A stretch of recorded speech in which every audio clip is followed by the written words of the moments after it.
commencer sans plus tarder par ce chant qui dit « J'entrerai dans ses portes avec la joie de mon cœur ». La joie du Seigneur, celle qui ne dépend pas des circonstances, pas celle qui vient du monde, mais de notre Seigneur. Amen. Alors, sentons-nous libres de nous tenir debout, de taper des mains. Nous sommes dans la présence du Seigneur. Et là où il y a l'Esprit du Seigneur, il y a la liberté, l'amour, la fraternité. Amen.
Qu'il soit pour nous tous un sujet de joie. Nous apportons dans ta maison un sacrifice de louange. Nous apportons dans ta maison un sacrifice d'adoration. Nous apportons dans ta maison un sacrifice de louange.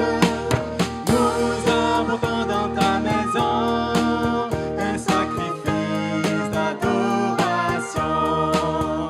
Et nous élevons vers toi un sacrifice de reconnaissance. Et nous élevons vers toi un sacrifice de joie. J'entrerai dans tes portes. J'entrerai dans ces portes avec la joie dans mon cœur. Je viendrai louer le Seigneur. Je dirai aussi le jour que l'Éternel a fait, qu'il soit pour nous tous un sujet de joie. Un sujet de joie, un sujet de joie, qu'il soit pour nous tous un sujet de joie. Un sujet de joie, un sujet de joie, qu'il soit pour nous tous un sujet de joie. Un sujet de joie, un sujet de joie, un sujet de joie, qu'il soit pour nous tous un sujet de joie. Un sujet de joie, un sujet de joie, qu'il soit pour nous tous un sujet de joie. La joie du Seigneur. Gloire à ton nom, Seigneur Jésus. Nous te louons, nous te bénissons. Nous te rendons grâce, toi l'agneau de Dieu, immolé pour nos péchés. Seigneur, sois honoré ce matin au milieu de nous. Car tu es le Fils de Dieu, tu es le seul vrai Dieu. Tu es celui-là qui a donné sa vie pour chacun d'entre nous. Toi seul est digne de louange. Toi seul est digne d'adoration. À l'agneau de Dieu sur le trône.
les siècles.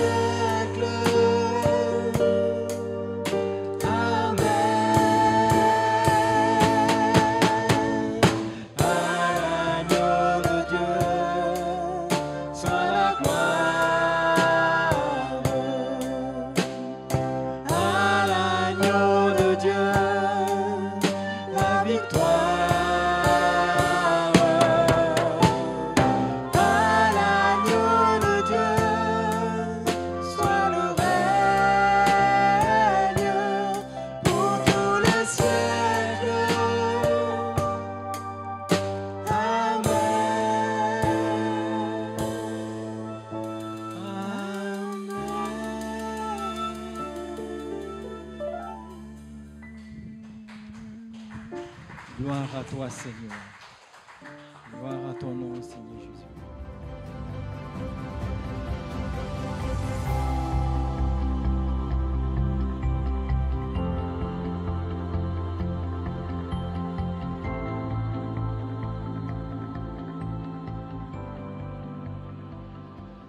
Amen. Gloire à Dieu.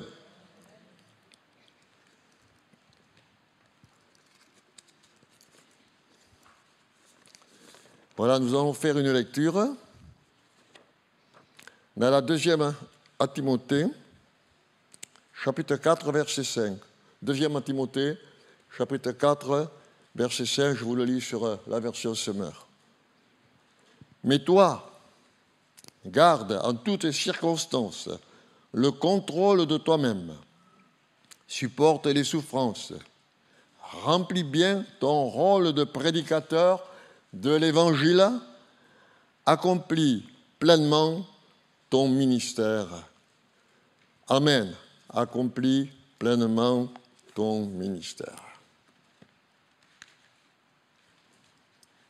J'aime bien français courant, je vous le lis, qui nous dit « Mais toi, garde la tête froide en toutes circonstances, supporte la souffrance, travaille activement à la diffusion, à la propagation de la bonne nouvelle et remplis ton devoir de serviteur ou de servante de Dieu. Amen. » Le titre de cette méditation ce matin sera « Notre responsabilité aujourd'hui face à ce monde déstabilisé ». Je ne peux faire autrement que dans ce culte que de faire résonner à vos oreilles et à mes oreilles, mais plus profondément encore au fond de nos cœurs, le cri du cœur de Dieu, spécialement dans les jours que nous vivons et dans les jours qui vont à venir. Ce sont des jours donc de plus en plus difficiles. Je vous le lis donc dans la deuxième épître de Pierre, chapitre 3, verset 3. Deuxième épître de Pierre, chapitre 3, verset 3. Sachez avant tout que dans les derniers jours, il viendra des moqueurs, pleins de railleries, qui marcheront selon leurs propres convoitises, selon leurs propres et mauvais désirs, vivant au gré de leur passion. Amen. Ce texte, je vous l'ai lu sur Parole vivante. Premièrement, je dirais que votre responsabilité, ma responsabilité, c'est d'annoncer, c'est de prêcher donc la bonne nouvelle. C'est à cela que nous avons été tous et toutes appelés. Et c'est ce que nous faisons ce matin, jour après jour. Chaque enfant de Dieu, chaque racheté par grâce, car nous sommes donc tous au service de Dieu, nous sommes tous des disciples de Dieu, des ambassadeurs donc pour Christ. Mais nous ne pouvons pas sauver le monde entier, me direz-vous peut-être. Mais Dieu ne nous demande pas de sauver le monde entier. Mais Dieu nous demande tout simplement de sortir de notre cocon, entre guillemets, spirituel, religieux. Car la bonne nouvelle, c'est-à-dire l'évangile que nous avons reçu et que nous gardons précieusement au chaud, entre guillemets, peut-être cet évangile est en train de nous tuer spirituellement parce qu'elle devient une lettre tueuse, c'est-à-dire pire que la Covid ou une quelconque bactérie tueuse. Si j'annonce pas, si nous n'annonçons pas la bonne nouvelle, alors nous passerons notre temps à voir ce qui ne va pas chez l'un, ce qui ne va pas chez l'autre, ce qui ne va pas dans l'Église, ce qui ne tourne pas rond dans notre mouvement. Ceux et celles qui s'occupent du salut des hommes, c'est-à-dire du salut des âmes, du salut des femmes. Et nous sommes de ceux-là, n'ont pas le temps, je dirais, pour ces frivolités, de gâcher leur temps à dire que cela ne va pas bien, que cela pourrait aller mieux, mais cela est vraiment trop stupide. Non, pour eux. L'importance, c'est que les âmes soient sauvées. Amen. Et que ces âmes sortent de leur position explosive. Et c'est ce que nous voulons ce matin et tous les jours qui vont suivre, que des âmes soient sauvées et passent donc de la mort à la vie, à l'espérance du salut, à l'espérance de la vie éternelle. Ne vous êtes jamais vous posé la question pourquoi il y avait encore de l'insatisfaction dans notre vie, dans ma vie de chrétien, des moments de vide, des moments sans joie, des moments même dans la présence de Dieu, où cela même, cette présence de Jésus nous semble lourde, elle nous semble oppressante, elle nous semble pesante. La raison, c'est peut-être que nous avons oublié, que nous avons négligé de porter la bonne nouvelle aux perdus. Vous avez déjà oublié d'être vous-même la bonne nouvelle. Quelqu'un peut-être ce matin me dira, ce message ne me concerne pas, il n'est pas pour moi. D'accord, vous pouvez vous reposer. Je suis bien comme cela. Je regrette, mon frère, ma sœur, mon ami, posez-vous la question. Est-ce que Dieu est bien avec toi? Est-ce que Dieu est bien avec vous? Est-ce que votre vie porte du fruit, c'est-à-dire du fruit de l'esprit, du fruit qui demeure, du fruit en abondance? Mon ami, mon frère, ma sœur, je parle pour moi-même. Combien sont nés de nouveau par le moyen de votre témoignage, par le moyen de votre prière?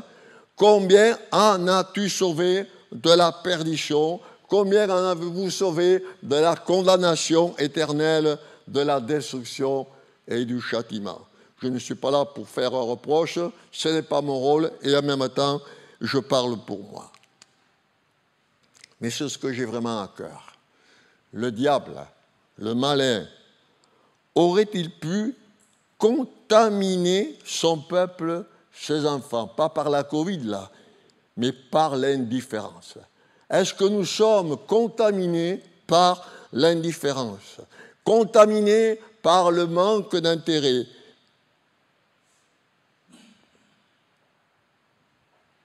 La fatigue peut-être, la lassitude vous aurait-elle gagné? Non, je l'espère vraiment de tout mon cœur. Dans la deuxième à Timothée, au chapitre 4 et au verset 2, ne cherchez pas, Paul s'adresse à celui dont il a la charge et lui dit « Prêche la parole, réfute les erreurs, démontre, convainc, exhorte, insiste en toute occasion, favorable ou non, reprend, censure, fait l'œuvre d'un évangéliste. Sois zélé, amen, c'est aussi pour nous. Proclame avec insistance donc le message divin. Je crois, mes bien-aimés, que Dieu me pousse ce matin à vous apporter ce message. Et ce message, c'est « Fais l'œuvre d'un évangéliste ». Partage la bonne nouvelle. Ne soyez pas un spectateur des œuvres terroristes, je dirais du malin, car en faisant cela, vous devenez acteur. Annoncez tout simplement Jésus. Annoncez la vie, la vraie vie, la vie éternelle. Annoncez la patience de Dieu. Annoncez la miséricorde de Dieu. Annoncez l'amour de Dieu. Annoncez la puissance infinie du Créateur. Et arrêtez de vous réfugier, c'est vrai, sous un tas d'excuses non valables. Nous avons toujours plein d'excuses pour nous justifier, je le reconnais. Ces excuses-là, elles ne seraient pas, croyez-moi, à la gloire de Dieu et profitables à l'œuvre de Dieu.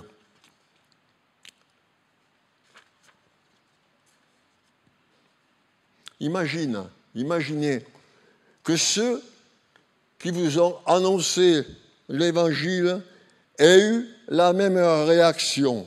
Vous ne serez pas là ce matin. Vous n'auriez pas l'assurance de la vie éternelle.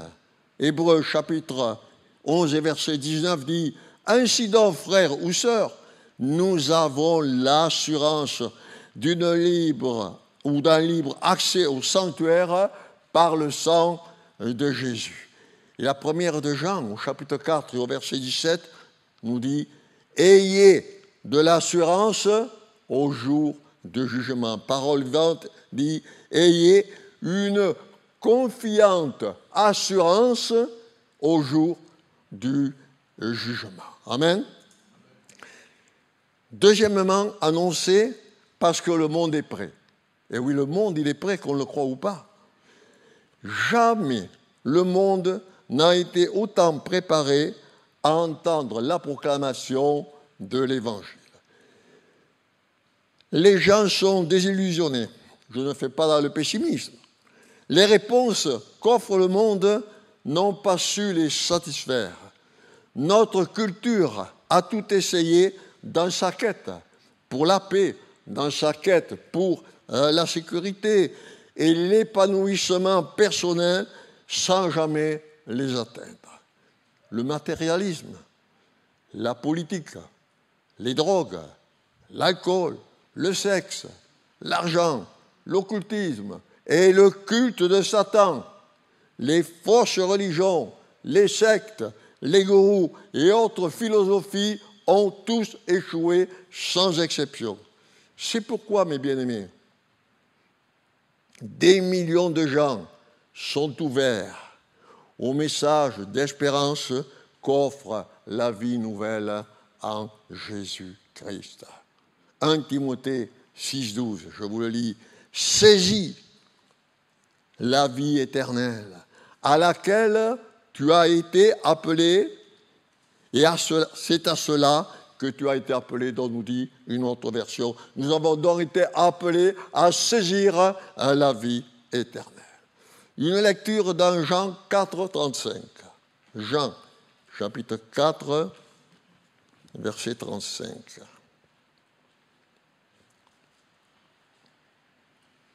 Je vous le lis sur la version Semeur. Vous dites en ce moment, encore 4 mois, et c'est la moisson, n'est-ce pas? Eh bien, moi je vous dis, ouvrez vos yeux et regardez les champs. Déjà les épis sont blonds, prêts à être moissonnés. J'aime bien ce paragraphe qui le commente et qui dit « La moisson figure l'ensemble de ceux qui sont prêts à accepter le message du Christ.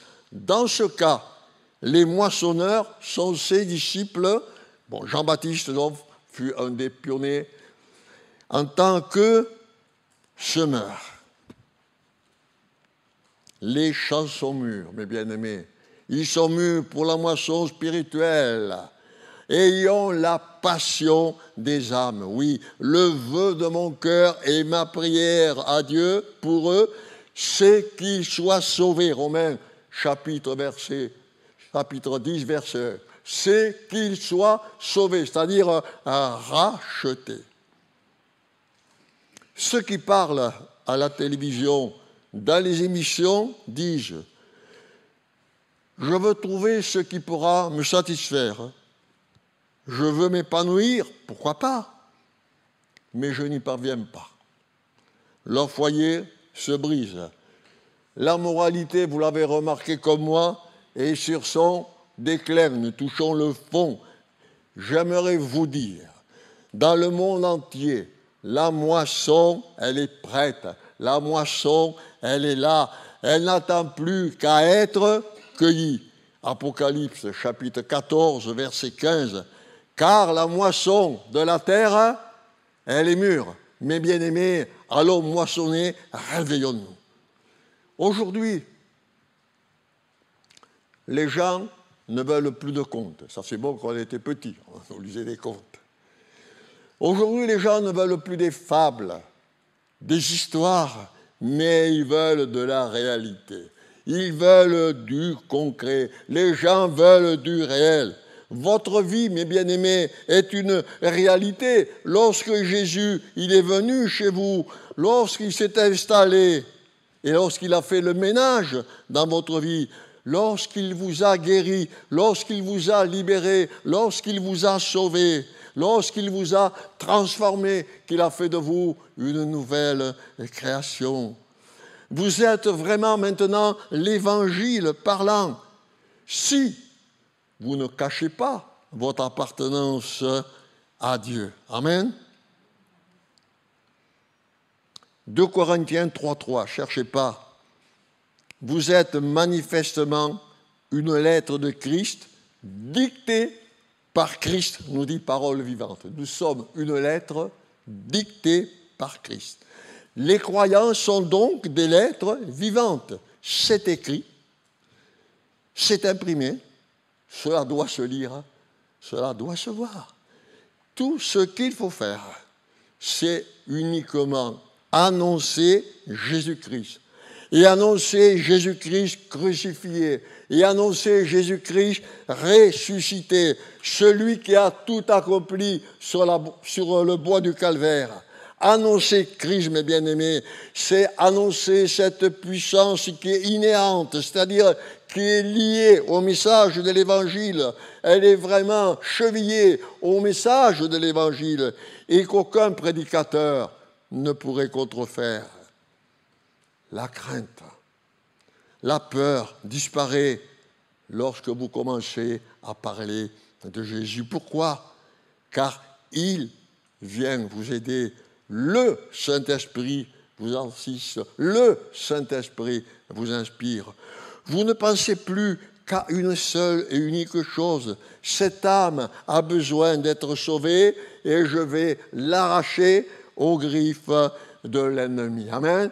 Et nous pourrons dire comme Pierre, 2 Pierre 1, 21, c'est poussé par le Saint-Esprit que des hommes, je dirais, et des femmes ont parlé de la part de Dieu. Amen. C'est merveilleux. On se fait du bien ensemble, hein, croyez-moi. Je ne suis pas le seul. Hein. Quand vous prêchez, je ne parle pas du prédicateur, quand vous prêchez, tout le monde, frères et sœurs, qu'est-ce que vous faites ? Vous annoncez Christ crucifié. Vous annoncez la puissance de Dieu. Elle est semblable, cette puissance de Dieu, à de la dynamite. Et qu'est-ce que fait cette dynamite ? Elle explose l'ennemi. Elle le rend en miettes. Vous devenez alors un héros de Dieu. Un héros, cette fois-ci, A-U-L-T, c'est pas pareil, c'est-à-dire un héros pour le monde chargé de la proclamation solennelle de Dieu. Et donc, vous n'êtes plus un spectateur du terrorisme satanique. Vous voyez le monde en flammes et vous ne le regardez pas, mais vous éteignez les traits enflammés du malin par cette rivière de la vie. Éphésiens, chapitre 6, verset 6. Éphésiens, chapitre 6, verset 6.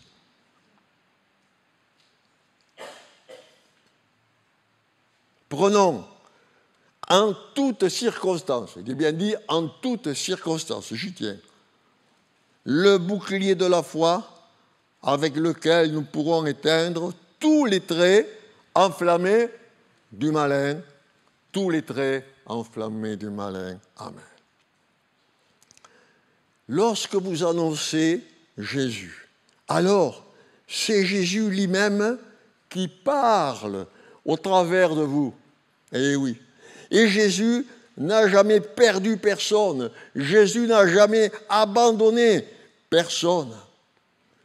Mon frère, ma sœur, mon ami, lorsque vous communiquez la bonne nouvelle par votre amour, par votre délicatesse, par votre gentillesse, par votre désir que l'autre soit heureux, en démontrant à ceux qui vous voient vivre, je dis bien qui vous voient vivre, votre fidélité envers votre Dieu. Alors, vous pourrez faire confiance au Saint-Esprit pour toucher la corde sensible de chaque individu qui vous écoute. Amen. Vous en êtes convaincus? Gloire à Dieu. Pourquoi? Car cela ne se voit plus quelqu'un qui donne sa vie pour les autres, parce que notre monde est plongé dans l'égoïsme le plus personnifié. Troisièmement, comment être sûr de la réussite, c'est-à-dire de l'impact, de l'efficacité de la bonne nouvelle que j'annonce, c'est-à-dire que vous annoncez. Luc 5,5.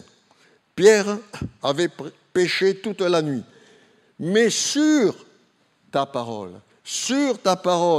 j'irai sur ta parole, je jetterai le filet. C'est l'obéissance à Christ. Et l'on connaît donc le résultat positif de la pêche de Pierre. L'évangile que vous annoncez, l'évangile que vous avez reçu, l'évangile que vous avez prêché, le bon témoignage d'une vie en conformité avec le Christ. Ta vie est donc un évangile efficace. Ta vie est donc un évangile puissant. Pourquoi?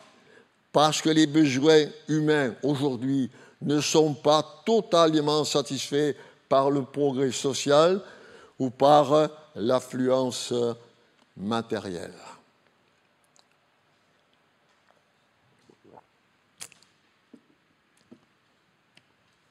Jésus a dit, Luc chapitre 12, verset 15, Luc chapitre 12, verset 15. Car la vie véritable d'un homme ou d'une femme ne dépend pas de ses biens, c'est-à-dire de ce qu'il possède, fût-il dans l'abondance, si riche soit-il, c'est-à-dire nous devons éviter, mes bien-aimés, tout esprit de convoitise. Il existe dans la vie de tout être humain, sans Christ, un vide fondamental. Ce vide a besoin d'être comblé. Ce vide a besoin d'être satisfait. Toute l'humanité entière soupire, nous est-il dit, après quelque chose. Donnez 5 millions d'euros à quelqu'un, et il ne sera toujours pas satisfait parce qu'il en voulait 10. Donnez-lui du sexe et toute forme de sensualité, des biens importants. Et ses aspirations les plus profondes ne seront toujours pas assouvies. Le philosophe écrivain Blaise Pascal du XVIIe siècle a dit « Il y a dans la vie de chacun un vide que Dieu seul peut combler. » C'était un chrétien, Blaise Pascal. Lorsque vous annoncez ce message d'amour, lorsque vous annoncez ce message de bonheur parfait, alors vous êtes en direct avec le problème de l'insatisfaction. Vous êtes en direct avec le problème du vide spirituel, du vide moral, de cette personne qui devant vous a un cœur vide, un cœur parfois dépourvu de toute affection, de tout sentiment humain, j'oserais dire même.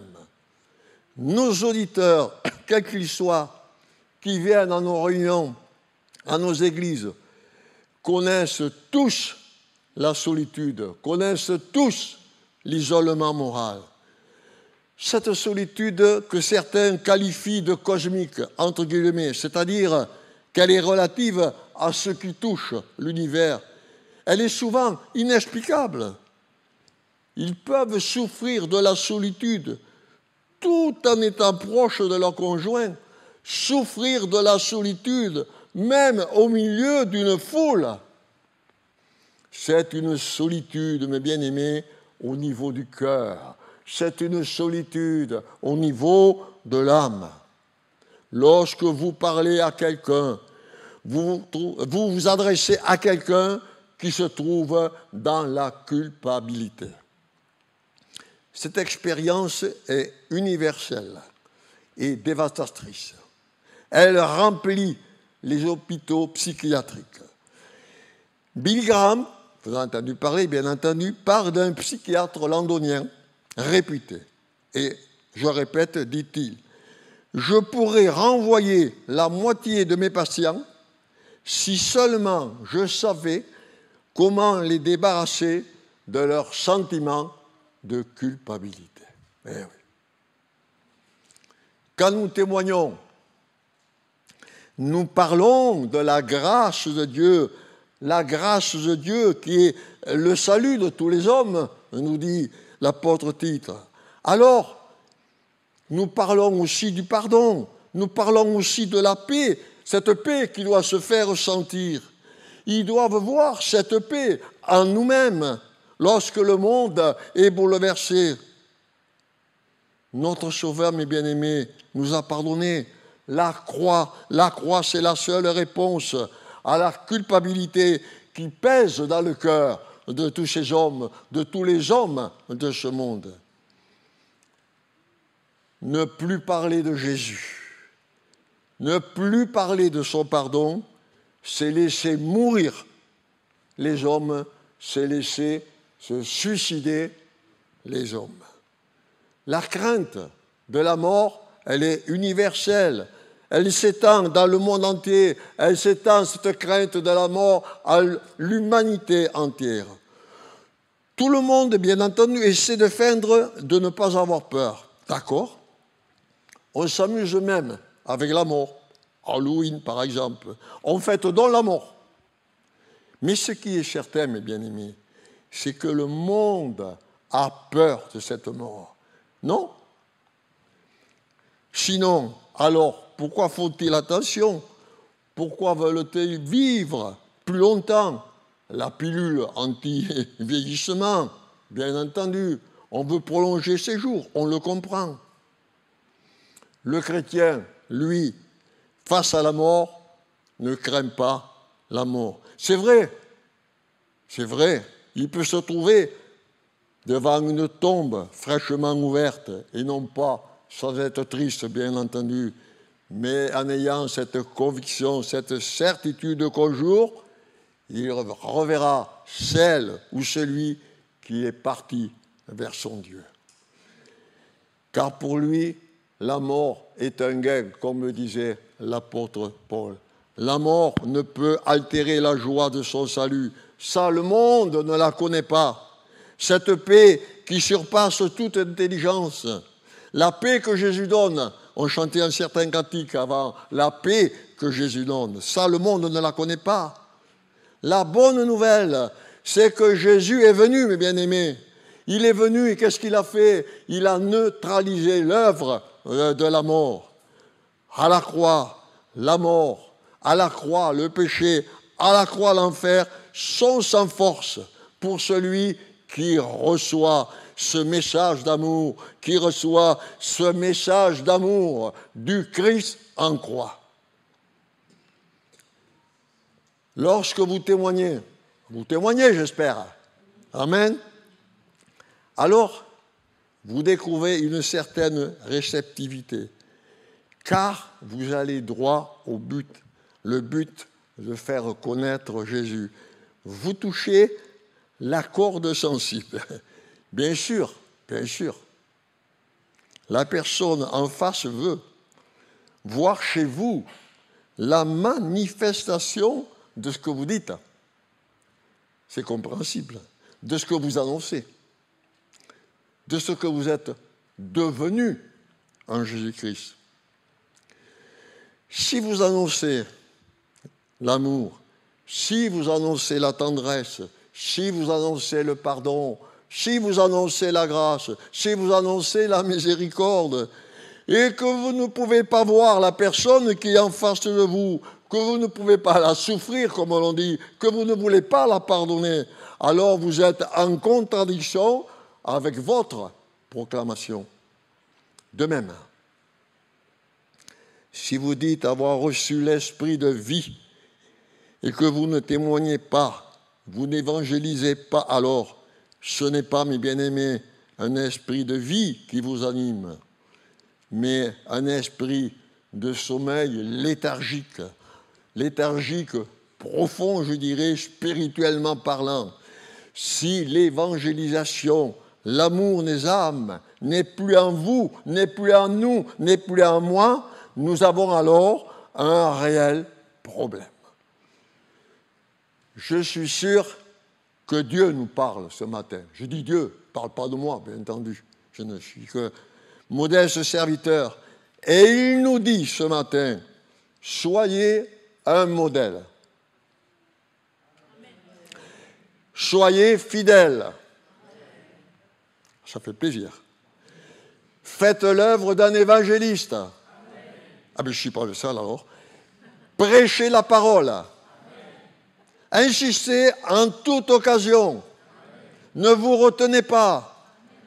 Car la moisson est blanche. Elle est prête, mes bien-aimés. Elle est prête. Marc 4, 29. Et dès que le fruit, le grain est mûr, l'homme n'a plus qu'à y mettre la faucille, car la moisson, elle est à point. Amen. La moisson est à point. Nous arrivons donc à la conclusion de ce message.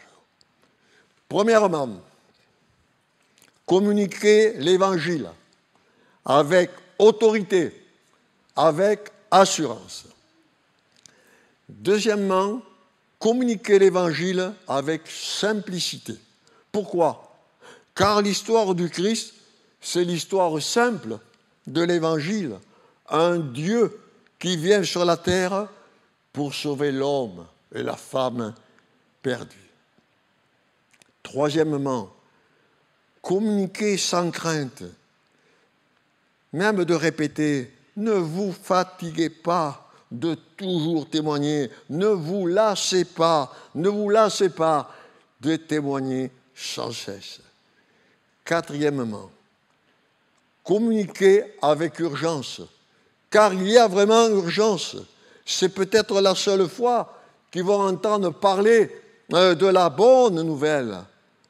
La seule et unique fois, et peut-être la dernière fois. Enfin, cinquièmement, communiquer avec foi, sachant qu'il va y avoir une décision, un combat, certes, mais une décision pour que la personne ne remette pas à plus tard. Car demain, nous dit la Bible, il sera peut-être trop tard. Mais insistez, et j'insiste moi aussi, avec sagesse, surtout de la sagesse. Ne soyons pas exaltés. Insistons avec l'intelligence spirituelle. Persévérons, mais sans jamais aller au point de rupture. Persévérons et demeurons fermes. Dieu nous donne encore la vie. Oui, puisque nous sommes là. Il nous donne la possibilité, la liberté d'annoncer ce message et de faire entrer nos familles, de faire entrer nos amis pour écouter l'Évangile. Sachez, mes bien-aimés, que vos voisins vous épient, ils vous observent.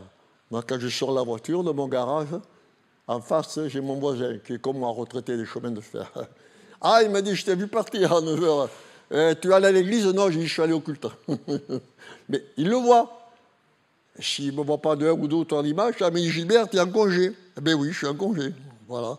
Donc, nos voisins nous observent, ils nous épient.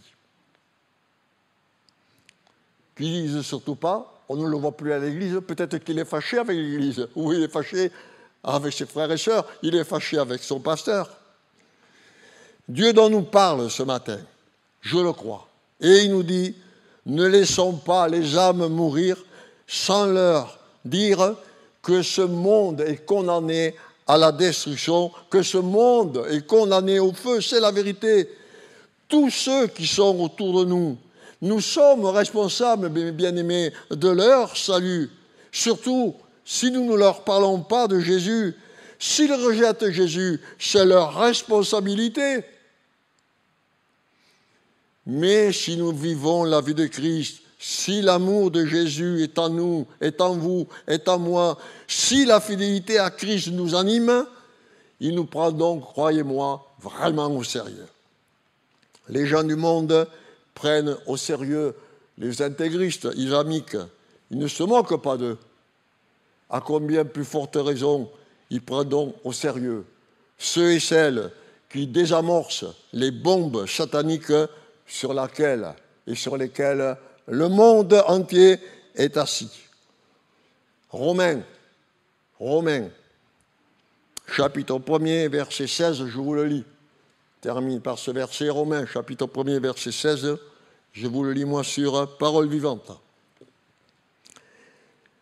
Car je n'ai pas à rougir de l'Évangile.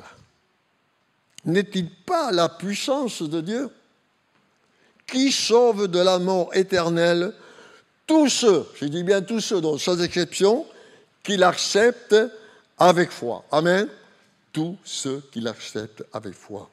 N'ayez pas honte, mes bien-aimés, de Jésus, et Jésus n'aura pas honte de vous.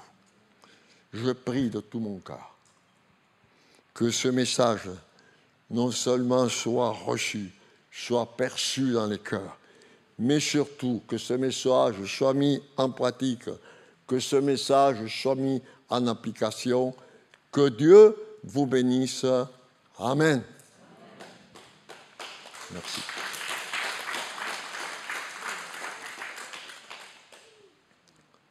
Seigneur, je dirais que c'est une grâce. Je dirais que c'est un honneur. Je dirais même que c'est un privilège que de te connaître, que de t'appartenir, que d'être ton peuple, tes enfants, tes serviteurs, des ambassadeurs de Christ pour apporter tout autour de nous ce message de vie, ce message libérateur. Seigneur, nous voulons réaliser cette liberté, cette grâce que tu nous as donnée de pouvoir apporter ce message de vie, que nous le fassions avec sérieux, avec amour, avec zèle et avec ardeur. Seigneur, je te demande maintenant ta grâce, je te demande ta bénédiction sur cette Église, afin qu'elle puisse croître dans tous les domaines, étant une maternité spirituelle qui enfante des âmes nouvelles. Seigneur, bénis-la aussi dans le milieu matériel, dans le milieu moral, que chacun se sente à sa place, que chacun se sente à l'aise, participant au bon combat de la foi. Seigneur, je te demande aussi de bénir notre couple pastoral, de bénir notre pasteur aussi, Jean-Marc Botteron, de le fortifier, de le renouveler et de l'encourager dans cette tâche de diriger cette Église dans le bon nom de Jésus. Amen. Amen.